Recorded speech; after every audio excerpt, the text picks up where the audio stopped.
बिस्मिल्लाहिर्रहमानिर्रहीम, अस्सलाम वालेकुम नाज़रीन। मेरा नाम सरवत वलीम है। तीन अहम खबरें जिसमें सबसे अच्छी खबर ये है कि पाकिस्तान के अंदर जो इलेक्शन है वो अपने मुकर्ररा वक्त पर होगा।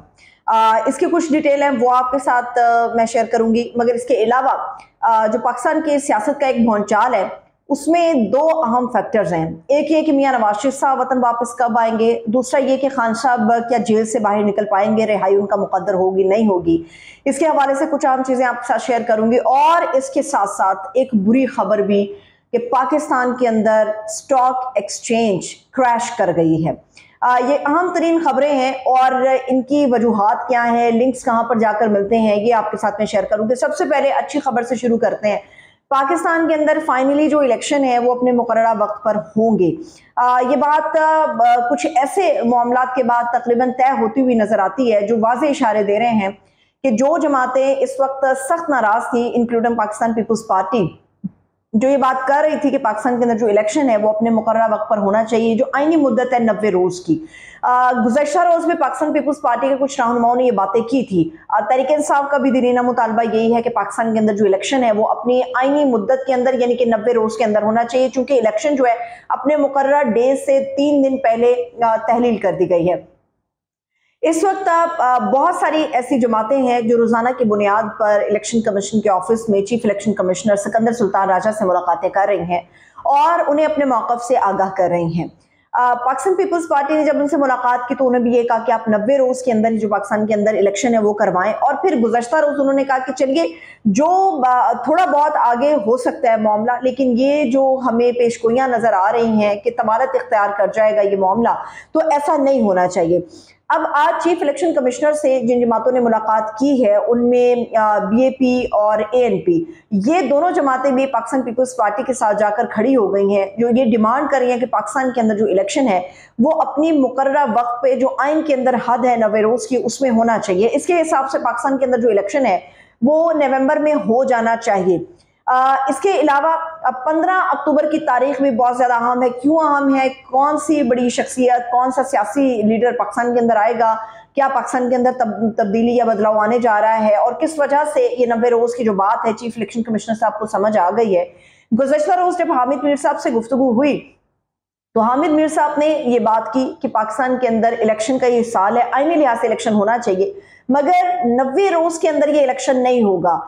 जो पाकिस्तान पीपल्स पार्टी की बात कर रहे थे कि चंद रोज आप आगे ले जाइए, मगर ये जो तवालत की आप बात कर रहे हैं ये नहीं होनी चाहिए, तो उसकी मुसद्दिका खबर ये है कि फरवरी के अंदर पाकिस्तान में इलेक्शन होता हुआ नजर आता है। मार्च के अंदर एक क्राइसिस की सूरत हाल होगी, क्योंकि मार्च के अंदर ऑलरेडी सेनेट का इलेक्शन है। अगर फरवरी के अंदर पाकिस्तान के अंदर इलेक्शन नहीं होता तो फिर बहुत ज्यादा क्राइसिस ऐसा होगा जो अनकंट्रोलेबल होगा, किसी के कंट्रोल में नहीं आएगा, सूरत इतनी ज्यादा बिगड़ जाएगी। ऊपर से आईएमएफ की नंगी तलवार हमारे सरों के ऊपर लटक रही है, जो ये बार बार बात कर रही है कि हमने जो आपको अजरा करना है, पैसों का जो आपके साथ किस्त हमने शेयर करनी है, उसमें केयर टेकर के बाद जो अगली गवर्नमेंट के लिए आनी है उसमें हमारे साथ ये आपका तय था कि आपने मुकर्ररा वक्त के अंदर पाकिस्तान के अंदर इलेक्शन करवाने हैं। कुछ हद तक तो आईएमएफ को कन्विंस करने की कोशिश की गई है और कुछ हद तक वो कन्विंस हो गए हैं कि फरवरी तक बात जो है वो आगे बढ़ सकती है, मगर फरवरी से आगे बात नहीं जानी चाहिए। आज chief election commissioner Sikandar Sultan Raja ने भी ये बात की है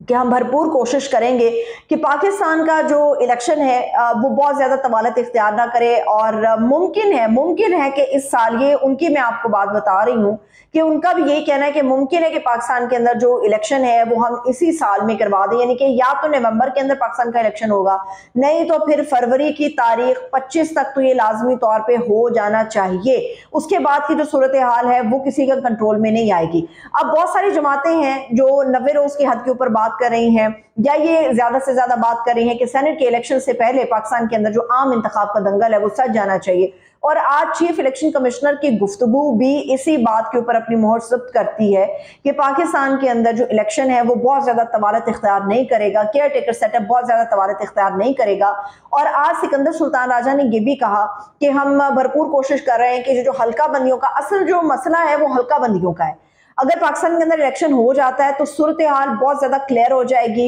हमारी मौशी सूरत हाल बेहतर हो जाएगी, हमारा पॉलिटिकल जो स्ट्रक्चर है वो जितना डैमेज हुआ है दोबारा से वो अपने पैरों पे खड़ा होना शुरू हो जाएगा और एटलीस्ट एक वाज़े तौर पे मैंडेट लेकर आने वाली गवर्नमेंट होगी जो अवाम के मसाइल के ऊपर बात करेगी। और पाकिस्तान जो मुसलसल आइसोलेशन का शिकार हो रहा है, तन्हाई का शिकार हो रहा है पूरी दुनिया में,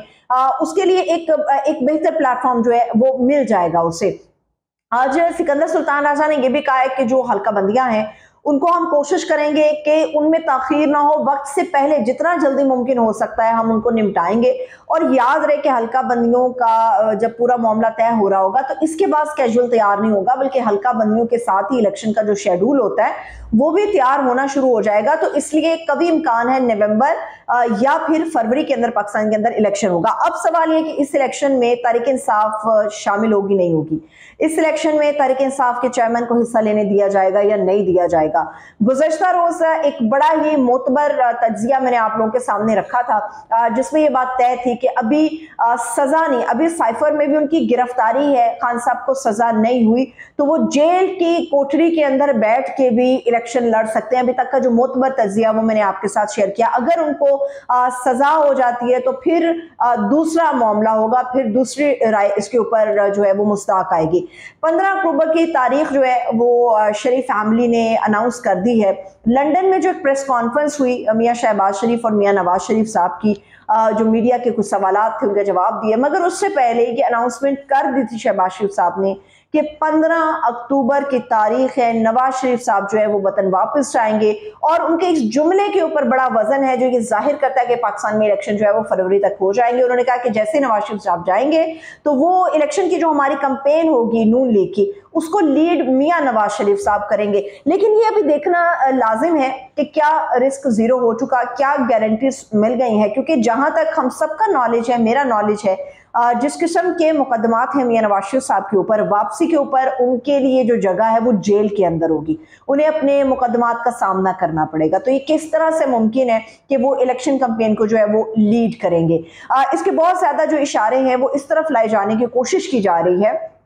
कि चीफ जस्टिस अगले जस्टिस काजी फाइज ईसा साहब हैं और उनके बारे में काम तासुर की बार बार आ रहा है, जो 15 अक्टूबर की तारीख भी तय हुई है और ये कहा जा रहा है कि लीड भी नवाज शरीफ साहब करेंगे। तो ऐसे में ये गुमान होता है, ये तासुर देने की कोशिश की जाती है कि शायद फाइज ईसा साहब जो हैं वो अपना झुकाव नून लीग की तरफ रखते हैं या खान साहब की अदावत में वो अपना झुकाव PDM की इत्तेहादी हुकूमत जो गुजर गई है दूसरी जमातें उनकी तरफ रखते हैं। लेकिन जितना काजी फाइज ईसा साहब को जो बहुत करीब के लोग हैं या जो आइन और कानून की बात करते हैं वो ये बात अच्छी तरह से समझते हैं कि जितने भी मामलात आईनी लिहाज से जिनमें सुकम था उसमें काजी फाइज ईसा साहब शामिल नहीं हुए थे। वो आइन पर अमल दरामद करने वाले एक बेहतरीन आदमी है जो आइन और कानून की सरबुलंदी के लिए पहले भी इख्तलाफ करते रहे और कभी इम्कान है और उम्मीद है, हम उम्मीद कर सकते हैं कि आइंदा भी वो आइन और कानून को जो है वो बाला रखेंगे किसी भी दूसरी जमात को लेके, चाहे वो तहरीक इंसाफ ही क्यों ना हो। अब 15 अक्टूबर से पहले क्या खान साहब जेल से बाहर आएंगे या नहीं आएंगे? सलमान अकरम राजा साहब एक बहुत बड़ा नाम है, माहिर कानून है, बैरिस्टर हैं और बेहतरीन तरीके से वो डील करते हैं। बड़े बड़े केसेस उन्होंने पाकिस्तान के अंदर जो है उनको डील किया है। वो मियां नवाज शरीफ साहब के भी वकील रहे और खान साहब के भी वकील सलमान अकरम राजा साहब रहे हैं। सलमान अकरम राजा साहब ये समझते हैं कि जिस तरह से अटक जेल के अंदर खुसूसी अदालत लगाई गई जज साहब की तरफ से, ये ऐसे हालात में होता है जब ये तय कर लिया जाता है कि आपने कैदी को ठिकाने लगाना है। बज़ाहिर इस मुल्क के अंदर हमें लूली लंगड़ी सही मगर एक जमहूरियत नजर आती है। तो ऐसी जो लूली लंगड़ी जमहूरियत होती है, अगर इसमें इस किस्म का कदम उठाया जाए तो इसका मतलब ये वाज़ेह होता है कि आपने उस कैदी को ठिकाने लगाना है, जो उसका फेयर ट्रायल का हक है वो उससे लिया जाता है, उससे गस्ब हो जाता है। तो दूसरी तरफ नून लीग ये समझती है कि ये फेयर ट्रायल है, क्योंकि खान साहब की जान को खतरा है तो वो जो शील्ड्स लेकर आते थे मुख्तलिफ अदालतों में पेशी के वक्त, तो इसलिए उन्हें सिक्योर माहौल जो है वो प्रोवाइड किया गया। मगर मैं आपको बताऊं कि इस वक्त तहरीक इंसाफ की तरफ से खुसूसी अदालत के जज साहब जो हैं उनके ऊपर भी अदम एतमाद का इजहार कर दिया गया है और इलेक्शन कमीशन के अगेंस्ट भी वो समझते हैं कि इन पे तौहीनी अदालत लगनी चाहिए, उसकी एप्लीकेशन भी वो फाइल करने जा रहे हैं। मगर बहुत ज़्यादा इम्कानात है, जो माहिरीन बात कर रहे हैं कि खान साहब जो हैं वो इलेक्शन से पहले बाहर आएंगे। मगर हालात उनके लिए कुछ ज़्यादा साजगार नहीं होंगे। दूसरी तरफ ये हवा भी उड़ाई जा रही है कि शायद वो मुल्क से वापस चले जाएंगे, बाहर चले जाएंगे, और अभी वो अपने बेटों से भी बात करेंगे क्योंकि बाकायदा उन्हें इजाज़त दे दी गई है। लेकिन जो उनकी हमशीरा ने गुफ्तगू की, जिसके ज़रिए खालिद साहब ने अपना पैगाम अवाम तक पहुँचाया, ना तो वो बाहर जाने वाले हैं और ना ही वो कोई मौफीनामा जो है उसके ऊपर दस्तखत करने वाले हैं। अब ये सारा मामला है पाकिस्तान के अंदर इलेक्शन का, लेकिन ऐसी सूरत हाल जिसमें कुछ नहीं पता। गुज़श्ता रोज़ जो है कायमा कमेटी का इजलास हुआ था वज़ारत ख़जाना की, और उसमें ये बताया गया था, इंडिकेटर्स दिए गए थे कि पाकिस्तान के अंदर जो स्टेट बैंक है उसके पास शरह सूद बढ़ाने के अलावा कोई अदर ऑप्शन नहीं है। जो अवाम को हम रिलीफ की बातें करते हैं वो रिलीफ फिल वक्त नहीं मिलने वाला, और शरह सूद भी हमारे पास बढ़ाने के अलावा कोई दूसरा चारा नहीं है। इस एक खबर के बाद आज पाकिस्तान की जो स्टॉक एक्सचेंज है वो क्रैश कर गई है,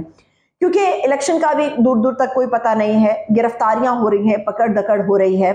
और महंगाई का एक मुंहजोर किस्म का तूफान है जो नहीं थमने में आ रहा। अवाम जो है वो मुल्क से बाहर जाने को प्रेफर कर रही है, और ऐसे में अगर ये खबर आती है कि रेट ऑफ इंटरेस्ट भी बढ़ेगा, नो अदर ऑप्शंस, तो ऐसी सूरत में जो सरमायाकार है वो अपना सरमाया उठा रहा है,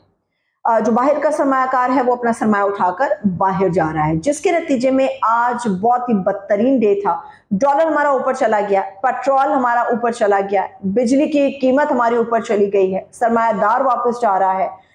मुल्क के अंदर से अपना सरमाया समेट रहा है, लोग अपना सरमाया समेट के पाकिस्तान से बाहर जाने की कोशिश कर रहे हैं। ऐसे में आज जो बदतरीन खबर है वो ये कि पाकिस्तान की स्टॉक एक्सचेंज जो है वो क्रैश कर गई। जो मेरे पास इसके हवाले से इत्तलात हैं, वो जो पाकिस्तान की स्टॉक एक्सचेंज में 100 इंडेक्स का एक हिस्सा होता है, उसमें इस वक्त जो मैं व्लॉग बना रही हूँ 1780 पॉइंट्स हैं जिनकी कमी हो गई है। इसे ये बिल्कुल शो करता है कि पाकिस्तान से सरमायाकार खौफजदा है और वो अब मज़ीद यहाँ पे इन्वेस्टमेंट नहीं करेगा। आई होप पाकिस्तान के लिए जो भी हो अच्छा हो, मगर बहुत देर नहीं हमें चाहिए, जल्द अज जल्द फैसले करने की ज़रूरत है। मुझे इजाज़त दीजिए, अपना ख्याल रखिए, खुदा हाफिज़।